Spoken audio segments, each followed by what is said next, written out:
So it's Friday and it's going to be chilly out. So this coming weekend, so what I'm going to do is make some homemade vegetable soup. I'm moving slowly. All right, so this is going to take a couple hours to get done. So what I'm going to do is do it in sections, little sections. But the first thing is getting your stock made. Whatever soup you're making, that's usually where you start, is making your stock. So I'm going to, there's the meat. Some people, and I used to be a vegetarian, so even then, I always used the beef cubes for my stock. But when the stock was made, I would pull them out, and usually I would pawn them off on my parents or anybody who was around, my in-laws. But what I do now is I actually pull it out, cut it down into tiny, tiny pieces, and I put it back into the soup, and it really kind of disintegrates. So you don't have to have meat in your soup, but it does make a nice stock. So I'm going to cut down, to flavor that is the most important thing to make your stock. So I'm going to have probably about 4 to 6 cups of water in my stock pot. I'm going to add my meat in there. I'm going to wash it first, always in cold water, people. Don't use hot water. I always wash off any meat that we use. Then I'm going to add that to the water, and I'm going to add in a little bit of tenderizer, a little onion powder. I like turmeric because it's good for a lot of things, but it helps your arthritis too. Then I'm also going to be adding a lot of onion, some turnip, garlic, some celery, and they will help flavor this meat up and make that really yummy stock. So I have a lot of chopping to do. My hands are sore. I'm even going to add even a little bit of parsley and some basil leaves because I make a beef red. You know, I do use tomatoes in it, but it's a beef vegetable soup. So I will be adding this too to make the stock. And I add several of those, and they're sodium free, which is what you really want. You want to try to watch your sodium. But I do, after I get my stock made, I add in either some dice, crushed, some type of, just one small can. See, it's not like, it doesn't have to be this big even. There's smaller cans in this. I will add that in for flavor because I've had beef vegetable before that didn't have any type of tomato in it, and it's very bland. So and remember, it's a big pot, so it spreads all through there. For those saying, this is not low carb, remember something. You're adding in potatoes, yes, which are a carb. You're adding in some carrots, which are a carb. I'm not sure on turnip, but possibly. Here's the thing. I'm not eating 5 potatoes. They are spread through the soup. Same with the carrots. They are spread through the soup. And any other vegetables. Right now, it's a perfect time. It's fall. It's a great time to get in your veggies. Even when I'm going to put in some frozen mixed veggies once I get my stock and some other things in there. And there's you gotta think there's some peas scattered through there. Remember, I'm not eating a whole big can of peas either. And then that has carrots, green beans, corn, and corn is a grain. It's not necessarily something you would eat because it can be considered a carb. But remember, I'm not eating all of them. So these are just kind of spread throughout, and it's going to be a lot of broth. I mean, this is very good for you, the vitamins you're getting from all the veggies, so remember that. So when it's better for you than half the things that are out there. So it is a nice dinner, and it can be considered low carb because you're not eating all that stuff. Like I said, I'm not eating 5 potatoes or a whole bag of carrots or a big can of peas or corn or something. So yes, it's definitely good for those who are doing on a diet, doing low carb, doing keto. You could definitely eat this. It's that time of the year. It's great to be making some soups. All the stuff that's harvested the most right now is a lot of root vegetables. Use them. You can get the vitamins from them. So next step for me is getting everything cut down and getting my meat into the water, onto the stove. I probably will not add salt because there's going to be natural salts. Some people can. I choose not to. That's up to you. So next step, I got to get everything cut down. That's what you'll see. And the meat will be in the water, and I'm going to be adding in all of the flavors that you need on the meat to really, really get it tasting good, get it to tenderize, and that will really get your stock going before you start adding in anything else. Okay, on to the next step. Okay, I've added about 8 cups of water actually to my pot. Mind you, you're going to be adding water throughout this because this is going to be filled about up to here. So because the water will evaporate as it's cooking, and I turn my heat back because I want you to see it. The meat is in there. What I've added so far is, mind you, I washed the meat first in cold water. I added about 2 teaspoons of tenderizer because this is a full pot. This is pretty big. About 2 of the onion powder. I love garlic. You guys should know that by now that do know me. I add about 2 tablespoons. I'll probably even add more, but that's me. You don't have to add that. But the goal here is to tenderize this meat to make your stock for your soup. Right now, I've only added 2 packs of the beef bouillon. I will probably end up adding about 2 more throughout the process of cooking this because as the water evaporates out of the pot, I'm going to be using my little measuring cup and adding more water because, again, remember, it's going to be up to here. It's going to be filled with all kinds of veggies. So the goal is keeping that stock in there. Now, right now, I just added the beef bouillon cubes, and you'll see the meat's starting to turn because I've got all those little spices in there that I just mentioned that help tenderize meat. And that's the goal here. There's 2 things: tenderizing the meat. Ooh, fogging up. It's tenderizing the meat, but it's making your stock. So now what I'm going to do is, after some time when this is cooking, I'm going to turn it off, pull the meat out. I'm going to cut this meat down into really tiny pieces and put it back in. That's because, you know, I have somebody else that lives under my roof and they're not big on any type of meat like this, stew meat, or, you know, roasts and stuff like that. So I will cut it down really tiny. Again, when I was a vegetarian, after my stock, I used to just pull this out and I would pawn it on anybody I could. All right, so right now, I'm going to that now, since it is a beef vegetable. That's why it has that beefy color to it. I'm going to be adding, because it also flavors your meat and helps your stock. I use a lot of onion. Remember, it goes translucent. It's a pretty big pot. So it's be the onion, celery. Remember, it's a big pot. This is actually turnip. Turnip is a hard vegetable, but it's flavorful.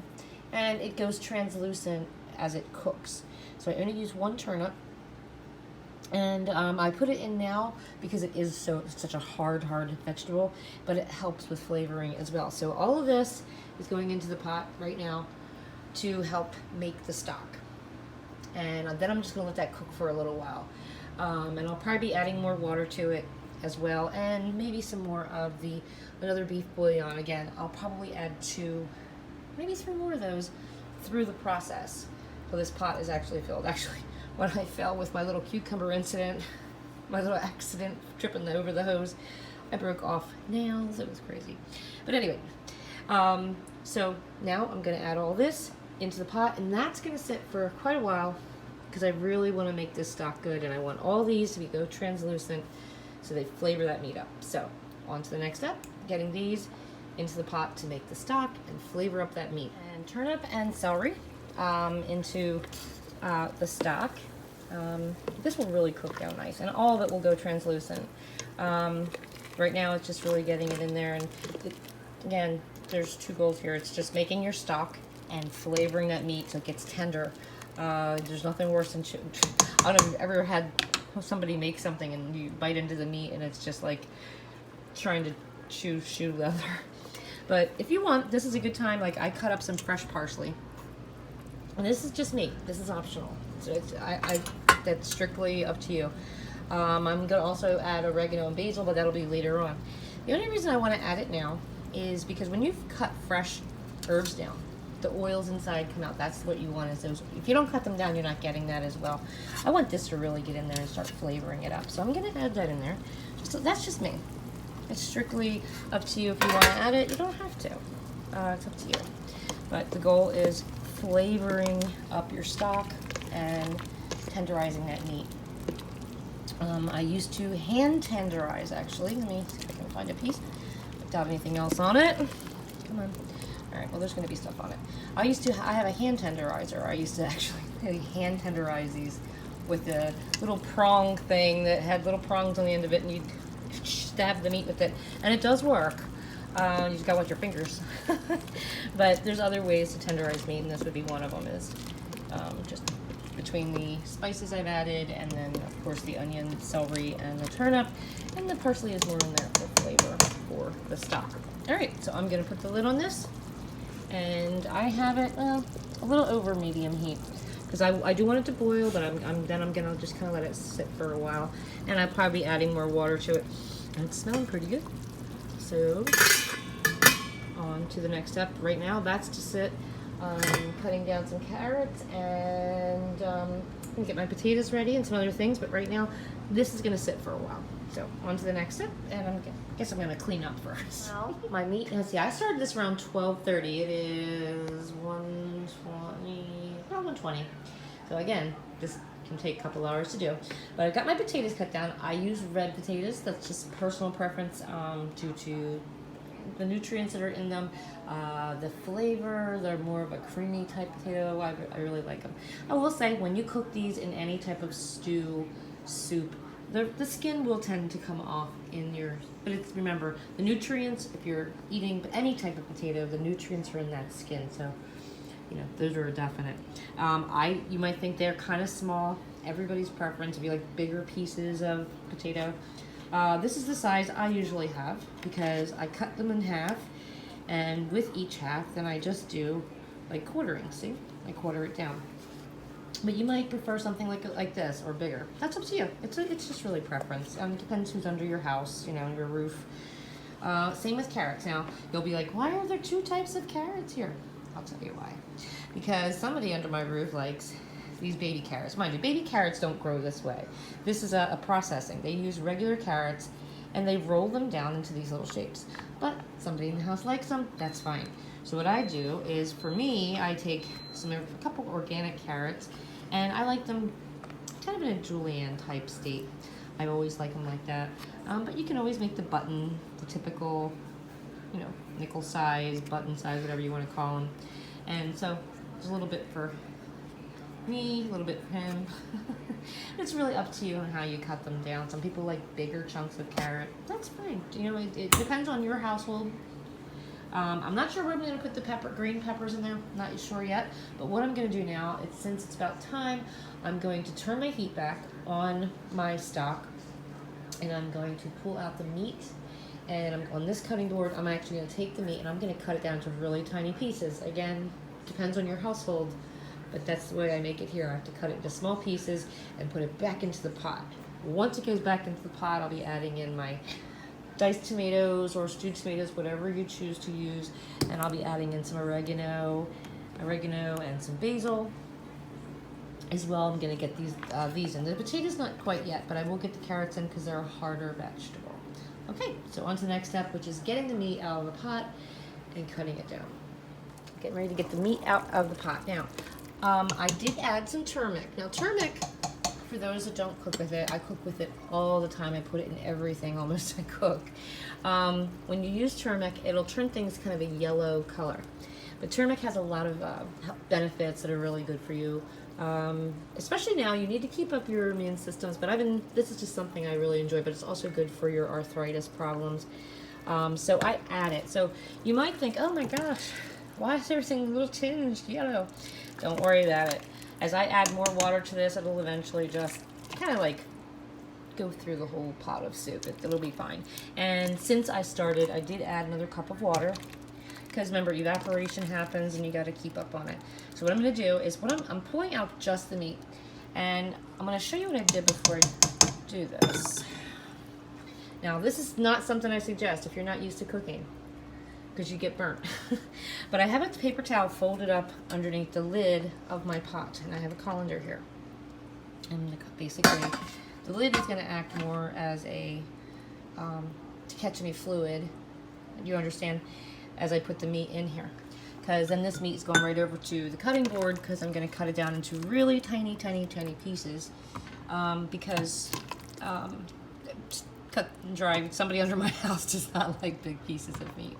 So that's what I'm going to do now. It doesn't matter if a little bit of onion and the celery get in there, that's okay. You just cut them down. But what your goal is mostly just the meat. The rest can stay in the pot. Your goal, you just want to fish it all out. See, I'm just, oopsie, let me get that puppy out of there. See, now that lid is catching any fluid below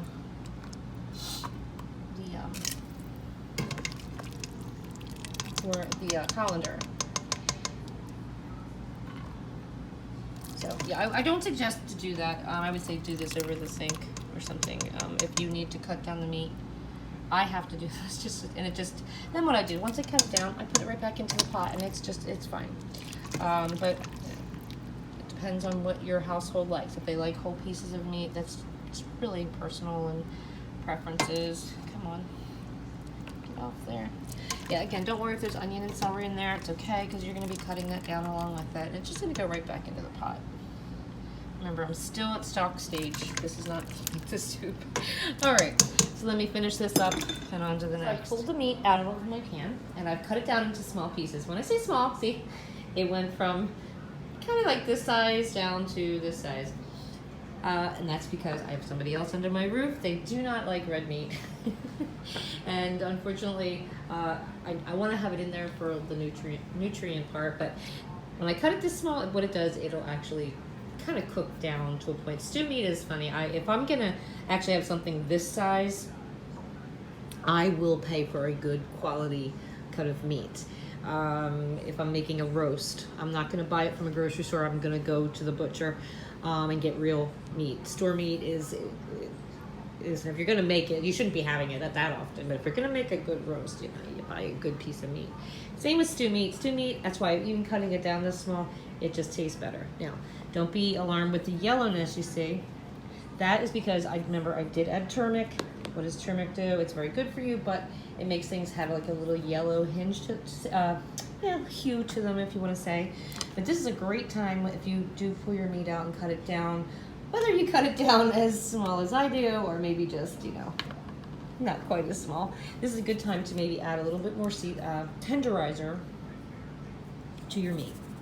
And it really does help. Because once I put this back in is when I'm going to really start throwing everything else into the pot.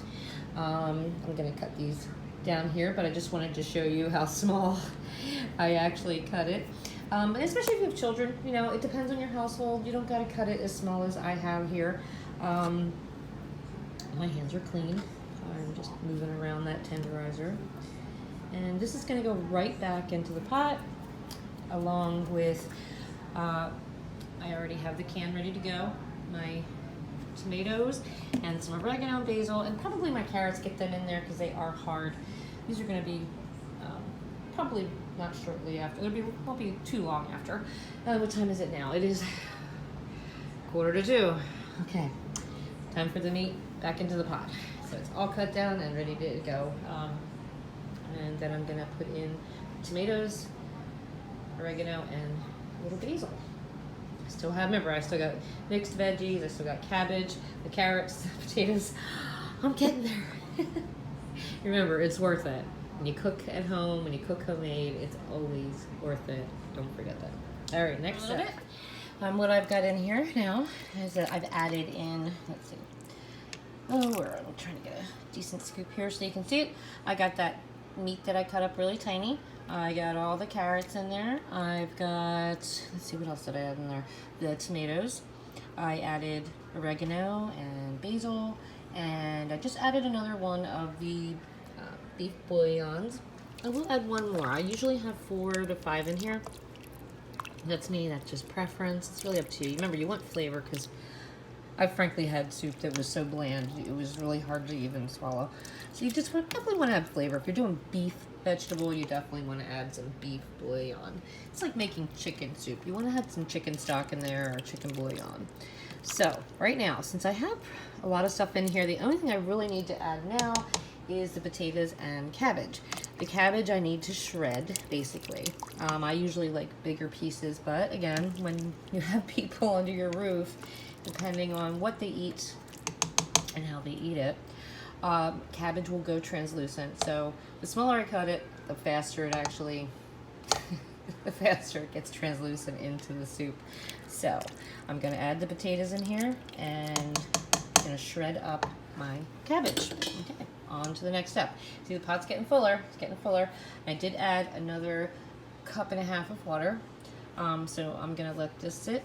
Well, I'm gonna put the potatoes in, let that sit while I'm cutting down the cabbage. Okay, on to that. And I'll probably, remember, I'm gonna add another one of these, maybe 2, depending on how it tastes. And then this is gonna really simmer. I'm just gonna have it simmer and simmer and simmer in an off position after a while. Because this pot, I could leave it sit on the stove for the night and it'll still be hot in the morning.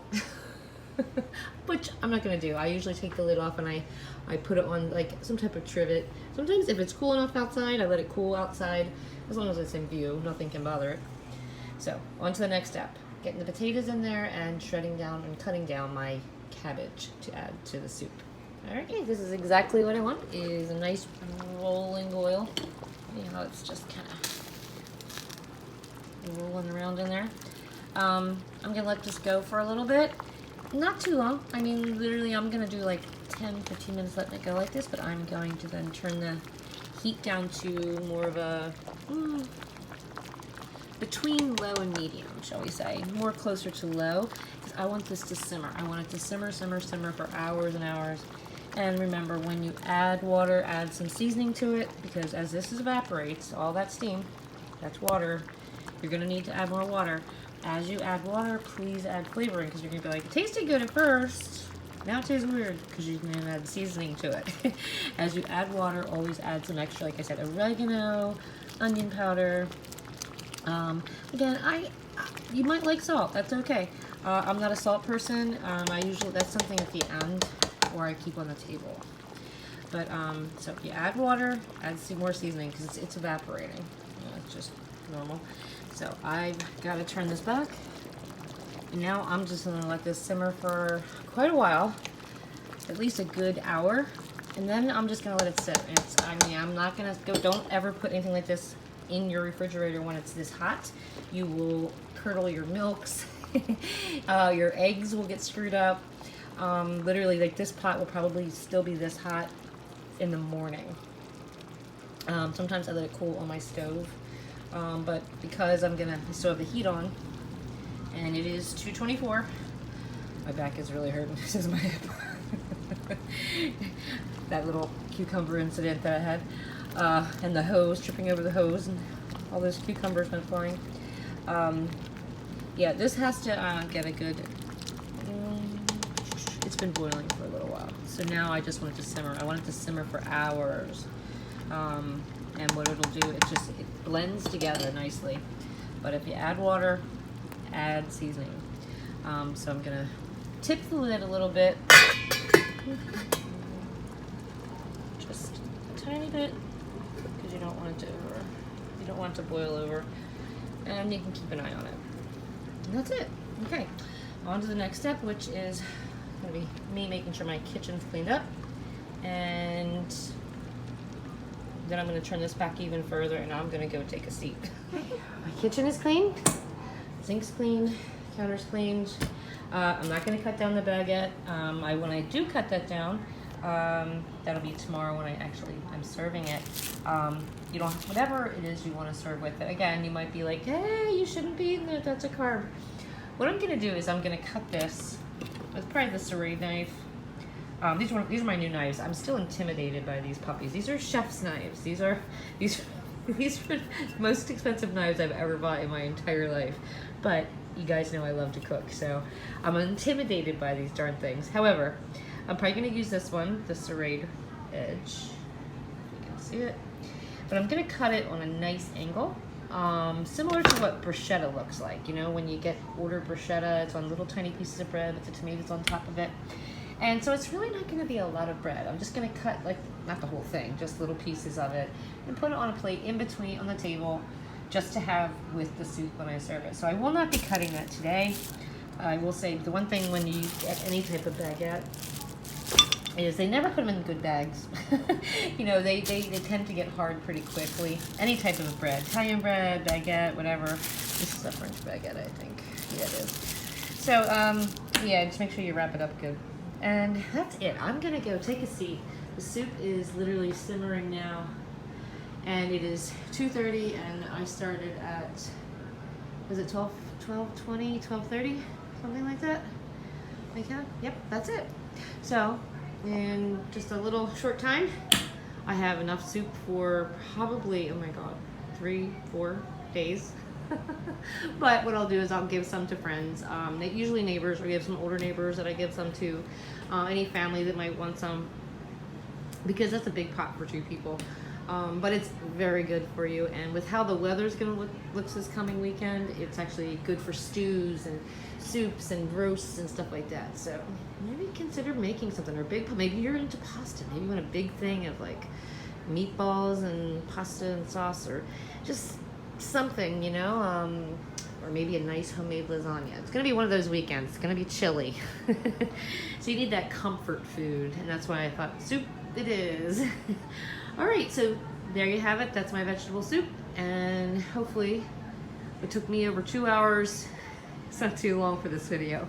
And if you have any questions, just give me a yell, send me a message in Messenger. Now I'm gonna go take a seat because I'm in agony after my tripping over that hose just a couple days ago. I'm exhausted and my back really hurts. So does my hip and my hands from cutting so much. Have a great weekend. Stay warm. It's gonna be chilly, but enjoy it. It's gonna be a nice fallish weekend. So hopefully you make something yummy this weekend. And if you need the full recipe for the vegetable soup, again, send me a message and I will gladly send it to you. All right, bye everybody. Have a good one. I'm gonna go to the living room or family room. I'm not sure yet. I think the family room because I can hear Cupcake Wars, which I don't watch much TV, but I do like that show. So it's an ice pack, Tylenol. I'm gonna put my feet up and I'm going to go watch a little of it. Have a great weekend.